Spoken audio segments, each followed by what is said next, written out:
গল্প একটাই, তুমি আমার আমি তোমার, সাবজেক্ট কিছু নেই। বিয়ের আগে এগুলো করবা, বিয়ের পরে মজা পাবা না। বিয়ের পরে হবে কি দেখি কোনো মজা পাবা না। এগুলো নোংরামি বাদ দিতে হবে। বিয়ের আগে কোন প্রেম হয় না, প্রেম হয় বিয়ের আগে না বিয়ের পরে। যারা বিয়ের আগে প্রেম করে তাদের প্রেম বিয়ের আগে শেষ। বিয়ে করার পরে আর প্রেম হবে না, খালি ঘুটে ঘুটি আর কি দেখি শান্তি পাবা। এগুলো করা যাবে না। যুবকরা রাগ করতেছে নাকি তোমরা? রাগ করো, এগুলো করা যাবে না, লাভ নাই এগুলো। যখন চুলকানি হয়েছে কিনা আপনাদের? আমাদের হয়েছিল, আমাদের দাওয়াত হয়েছিল, খুব চুলকায়, খুব মজা পাওয়া যায়, খুব আমরা চুলকাতেই থাকি, চুলকাতেই থাকি। কিন্তু যখন চুলকানি থামে তখন কি হয়? তখন কি হয়? পানি লাগলে পানি লাগলে হাই হাই। তো মজা তো ঠিকই পাবা, কিন্তু ওই মজা হলো দাউদের মজার মজা। পরে আরাম নাই, পরে শান্তি নাই। ওগুলো করো না, এগুলো বাদ দিতে হবে। আমাকে একজন প্রশ্ন করছে, এক যুবক ফোন দিয়ে, বুঝলো একটা মেয়ের সঙ্গে আমার 2 বছর একটানা সম্পর্ক, হঠাৎ করে 2 মাস আগে সে আমাকে ফাঁকি দিয়ে চলে গেছে। ওর কি গুনাহ হবে না? আমি বললাম, প্রশ্নটা ফোনে করলাম কেন বাবা? তোমাকে দেখা খুব সন্তোষ, একটু সামনে আসো। আজকের সামাজিক প্রেক্ষাপট দেখে কোথায় চলে গেছে। আরেকজন প্রশ্ন করছে, শেষ রাতে ফজরের সময় জায়গা পাওয়া যায় না, যদি গার্লফ্রেন্ড আমাকে একটু ডাক দিয়ে দেয় গুনাহ হবে? দেখেন, গার্লফ্রেন্ড ডাক দেবে। এই সমস্ত নোংরামিগুলো আজকে চলছে। ছেলে বন্ধু বন্ধুকে জিজ্ঞাসা করে, তোর কি গার্লফ্রেন্ড আছে না?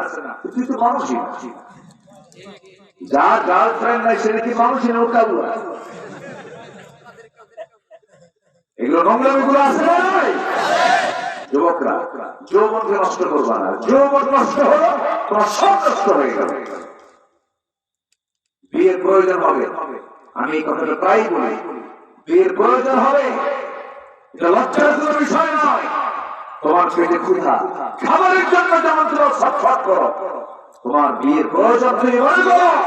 জেনারেল কাছে যেও না, বাবাকে গিয়ে মুখ ফুটে বলো, চাচাকে মুখ ফুটে বলো, মাকে বলো আমি নামাজ পড়ি, আমি জেনার কাজ করতে পারবো না, গুনার কাজ করতে পারবো না, আমাকে বিয়ে দিয়ে দাও। উচিত বাপ নেই সঙ্গত সিদ্ধান্ত দিয়ে দাও, ঠিক কিনা? যুবকরা খুব খুশি হতে ভালো করে।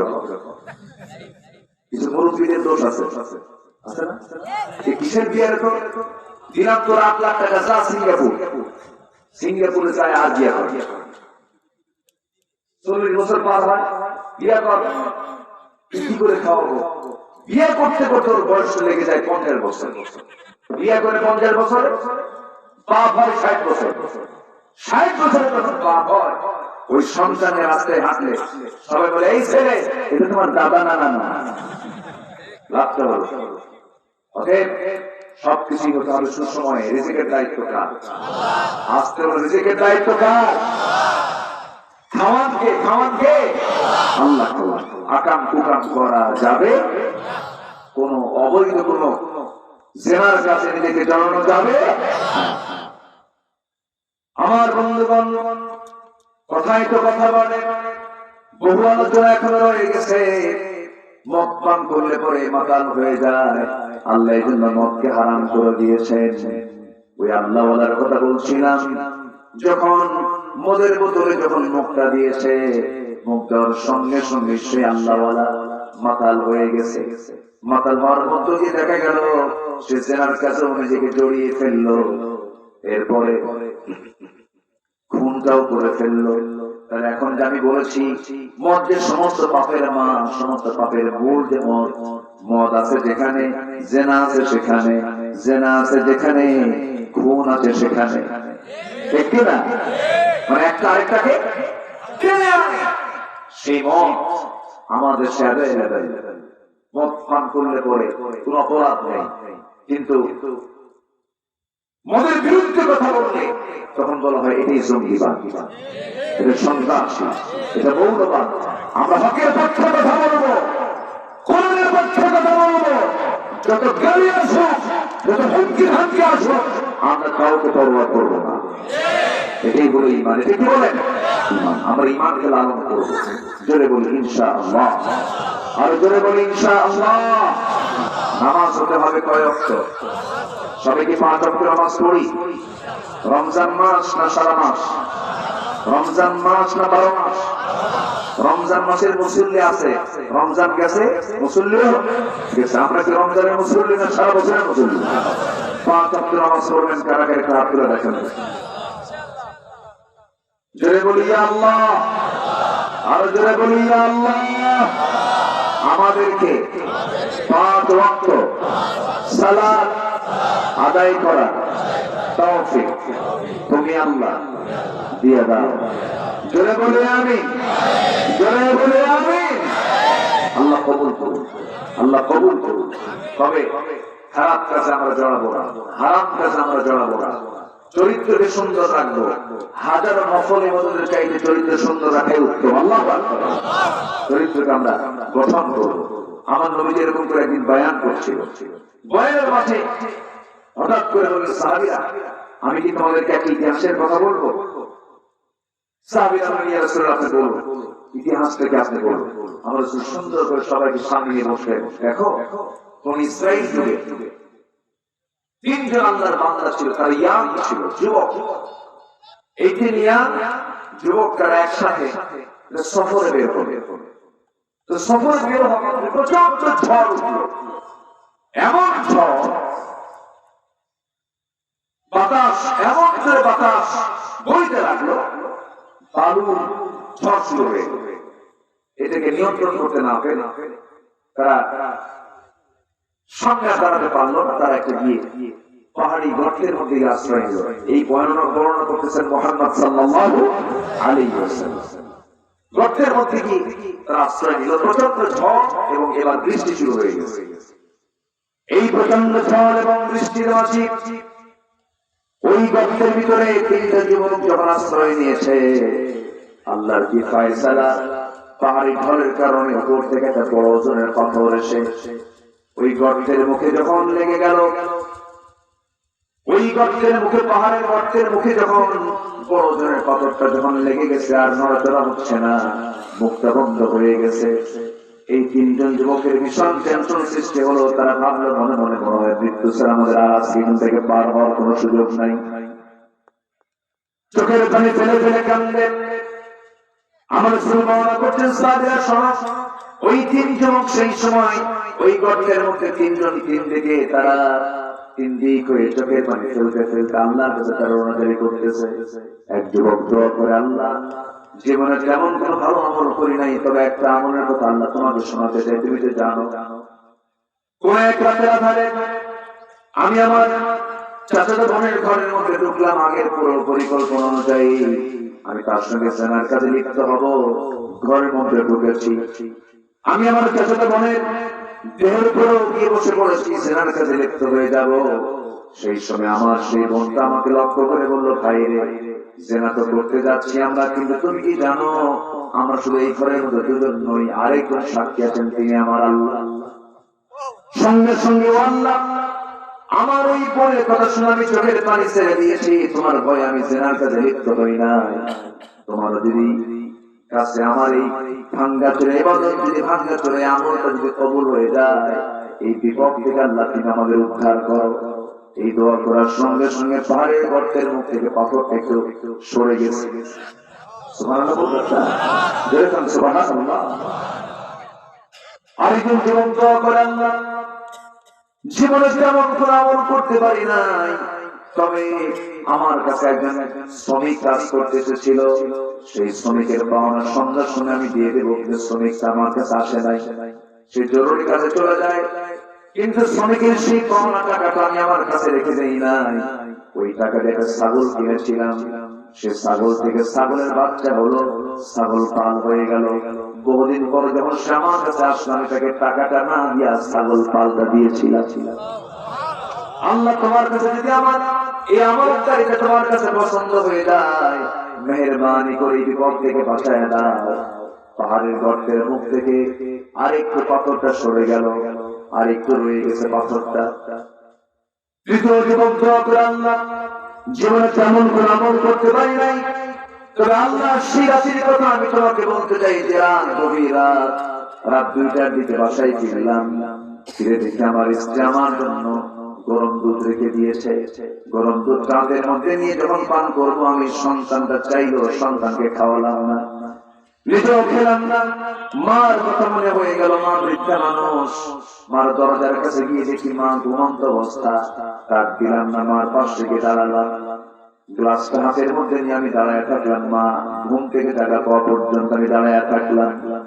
মা যখন ঘুম থেকে জাগা পেলেন, আমি মা কি গ্লাস ভর্তি দুধটা দিয়ে আমি বললাম, মা দুধ ভর্তি গ্লাসটা নিয়ে বললাম, মা তোমার জন্য এই গ্লাস আমি নিয়ে তোমার সামনে দাঁড়ায় আছি, তুমি কখন ঘুম থেকে উঠবা আমি তোমাকে নিয়ে যাবে খাওয়াই দেবো। সঙ্গে সঙ্গে আমি ওই যুবকটা নিজ হাতে নিজের মাকে দুধ খাওয়ায় দিয়া মাকে বলতেছে, মা নিজেও খাই নাই, নিজের সন্তানকে খাওয়াই নাই। এত সুন্দর করে মাকে সন্তুষ্ট করার পর সেই বিচরণ করতেন, আল্লাহকে বলছেন, আল্লাহ ওই রাত্রে আমি নিজেও খেতে পারতাম, সন্তানকে খাওয়াতে পারতাম, কিন্তু আমি আমার মার জন্য সর্বোচ্চ সম্মানটুকু তার সেবাটুকু করার চেষ্টা করেছি। তোমার কাছে যদি এটা পছন্দ হয়, সেই পছন্দের আমল যদি তোমার কাছে মনে হয়, এই বড় বিপদ থেকে তুমি আল্লাহ আমাদের কাছে উদ্ধার করো। সঙ্গে সঙ্গে টোটাল পাথরটা সেই গর্তের মুখ থেকে সরে গেছে। 3জন যুবক এই পাহাড়ি গর্ত থেকে তারা নাজাত পেয়ে গেছে। সুবহানাল্লাহ। আমার নবীজি এই ইতিহাসটা বয়ান করলেন। এই ইতিহাসটা বয়ানের মধ্যে দিয়া আল্লাহ তাআলা এর বয়ানের মধ্যে কয়টা শিক্ষা দিলেন বলেন? 3টা শিক্ষা দিয়ে দিয়েছেন রাসূল। 3টা শিক্ষা বুঝায় দিলেন। নাম্বার 1 আমানতদারিতা, নাম্বার 2 হলো চরিত্রকে ঠিক রাখা, জিনার কাজে নিজেকে না জড়ানো, নাম্বার 3 হলো পিতামাতার সঙ্গে সুন্দর আচরণ করা। এই জাতীয় চরিত্র যদি আজকে প্রত্যেকটা মানুষের বান্দার মধ্যে থেকে যায়, জান্নাত পাওয়ার জন্য নাজাত পাওয়ার জন্য বেশি আমল লাগে না, এই অল্প আমল নিয়ে বান্দা জান্নাতে চলে যাবে। বলি সুবহানাল্লাহ। আল্লাহ কবুল করুন, আল্লাহ কবুল করুন, আল্লাহ কবুল করুন। এবং নাজাত পেতে হলে একজন ব্যক্তিকে লাগবে, যিনি হচ্ছেন শুধু ব্যক্তি নন, তিনি হচ্ছেন মুহাম্মদুর রাসূলুল্লাহ। মুহাম্মদুর রাসূলুল্লাহ তিনি শুয়ে আছেন কোথায় বলেন? শুয়ে আছেন কোথায়? সবার কি যাওয়ার শখ হয়? সবাই যাবেন না? এখন কি যাওয়া কি কঠিন? আমার কাছে মনে হয় না। কেন কঠিন না বলবো আমি, দেখেন আমি এই জন্য সহজ বলতে চাই, যদি কেউ আগামীকালকে মদিনায় যেতে চায় যেতে পারবে। এত সহজ হয়ে গেছে ওমরা ভিসা, এই ভিজিট ভিসা খুব ইজি করে দিয়েছে সৌদি গভর্নমেন্ট, আপনি যেতে পারবে। কিন্তু প্রচন্ড মানে আকাঙ্ক্ষা যদি আপনার থাকে, আপনি যেতে পারবে।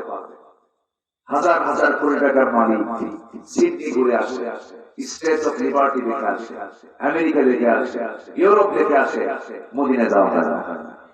আছে না নাই বলেন? আমি 2017 সালে আমি মানে বাইতুল হারামের সামনে কাবার সামনে আমি দাঁড়ানো, ঝিনাইদহ জেলার আমার এক ভক্ত দূর মেরে সামনে চড়ায় করলেন, আমি আপনার বয়ান শুনেন, আমি হজ করতে আসছি, আপনি আসছেন, আপনি কি করেন? আমি রিক্সা চালাই। বললাম যে আপনি রিক্সা চালান, আপনি হজ আসছেন, আপনি এত টাকা খরচ করেন? 20 বছর যাবত টাকা জমা। কয় বছর? 20 বছর টাকা জমা। প্রত্যেক 20 টাকা, 30 টাকা, 40 টাকা, 50 টাকা পর্যন্ত জমায় এই টাকাটা আমি হজের জন্য নিয়ত করে রাখছি। হুজুর চলে আসছে। আল্লাহু আকবার বলবেন না? তাহলে ইচ্ছা থাকলে উপায় হয়। কে দিয়ে দেন? আল্লাহ দিয়ে দেন। আমরা নিয়ত করবো, জোরে বলি ইনশাআল্লাহ। রাসূল শুয়ে আছেন মদিনায়, কিন্তু রাসূলকে ছাড়া কি আমাদের বাঁচার কোন উপায় আছে? আজকে বলবেন না আছে। আমি শেষের দিকে এসে আমি এই পয়েন্টে কিছু কথা বলে আমি শেষের দিকে আস্তে আস্তে চলে যাবো। জোরে বলি ইনশাআল্লাহ।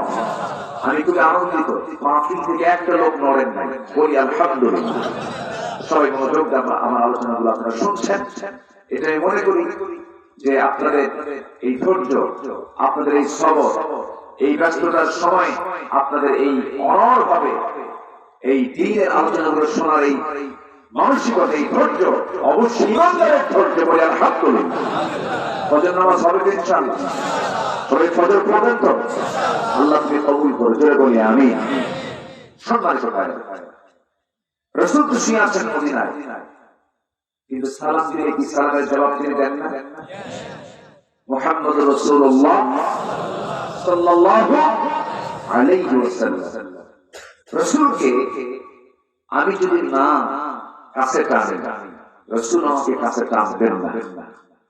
আবার রাসূল এমন একটা ফ্যাক্ট, আপনি আল্লাহকেও পাবেন, কাকে ছাড়া? কাকে ছাড়া? রাসূল ছাড়া। আপনি কোরআনও বুঝবেন না, কাকে ছাড়া? রাসূল ছাড়া। তাহলে বোঝা গেল যে রাসূল ছাড়া কোন কাজ করে আমি সফলতা অর্জন করতে পারবো না। সম্মানিত ভাই, একটু আমাকে সময় দেন। আমি জানি আপনার কষ্ট হচ্ছে, আমি আপনাকে জোর করে বসায় রাখছি মনে হয় নাকি? হ্যাঁ, কোন আপত্তি নাই তো? আরো শুনতে রাজি আছেন ইনশাআল্লাহ? তাই